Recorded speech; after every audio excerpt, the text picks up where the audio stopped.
नमस्कार। आज हम लोग 10वीं क्लास के पार्ट 3 में मेटल और नॉन मेटल में 8वीं वीडियो पर चर्चा करेंगे, जो बहुत ही महत्वपूर्ण और मज़ेदार होंगे।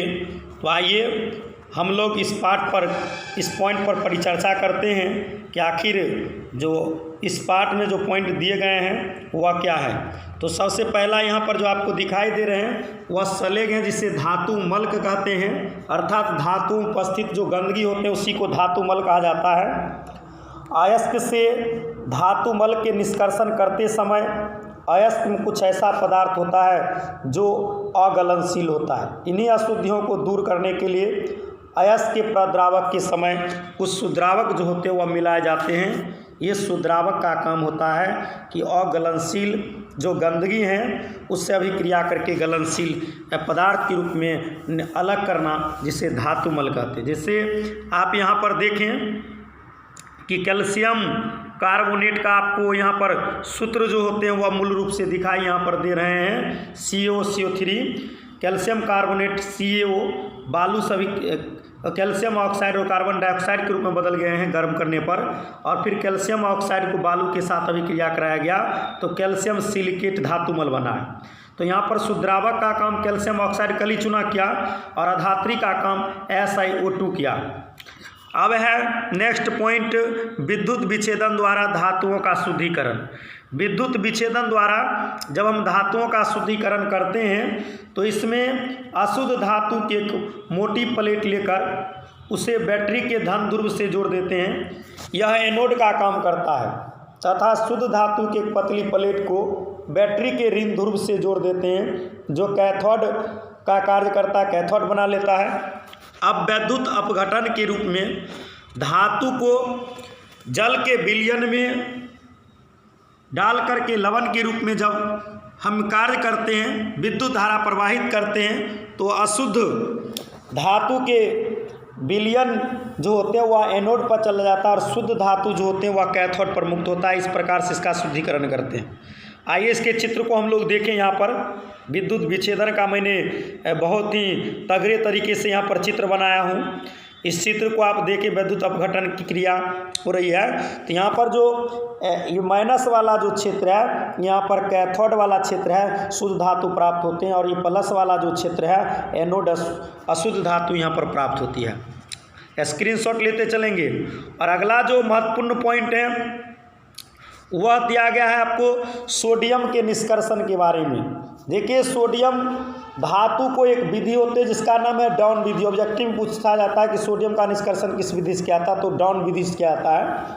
इस विधि में सोडियम क्लोराइड जो यहाँ पर NaCl है उसका द्रव्यनांक काफ़ी ज़्यादा होता है। इसके द्रव्यनांक को कम करने के लिए इसमें थोड़ा मात्रा में कैल्शियम क्लोराइड जो होते हैं वह मिला देते हैं, और जब विद्युत अपघटन की क्रिया कराते हैं तो सोडियम धातु जो होते हैं वह कैथोड पर प्राप्त होता है और क्लोरीन गैस जो होते हैं वह एनोड पर प्राप्त होता है।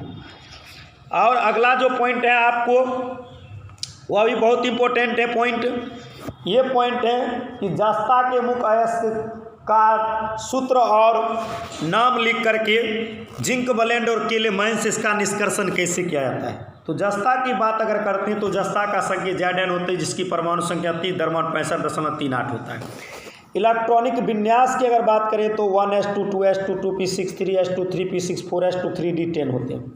पोजीशन इन पीरियोडिक टेबल की अगर बात करते हैं तो जस्ता आवर्त सारणी में चौथे आवर्त के सेकेंड के B वर्ग उपस्थित होते हैं। और अगर इसकी अयस्कों की अगर आप बातचीत करते हैं तो zinc blende, calamine, फ्रैंकलिनाइट, हेमीमोरफाइट, zinc spinel, ये सभी इसके अयस्क होते हैं। लेकिन निष्कर्षण की अगर आप बातचीत करते हैं तो जस्ता का निष्कर्षण मूलतः केलेमाइन एवं जिंक ब्लेंड अयस्कों से किए जाते हैं। तो दोनों चीज़ से निष्कर्षण क्या आते हैं। पहले हम लोग केलेमाइन से निष्कर्षण इसका देखें। केलेमाइन जिसका सूत्र ZnCO3 होता है, हम क्या करते हैं केलेमाइन अयस्क को जिंक, जब इसको हम लोग वायु के अनुपस्थिति में निस्तापित करते हैं तो यह जिंक ऑक्साइड और कार्बन डाइऑक्साइड बदल जाता है। अब जिंक ऑक्साइड को कोयले के चूर्ण के साथ जब अभिक्रिया कराते हैं तब हमें जस्ता धातु जो होते हैं वो मूल रूप से प्राप्त होता है। ये हुआ केलेमाइन से निष्कर्षण।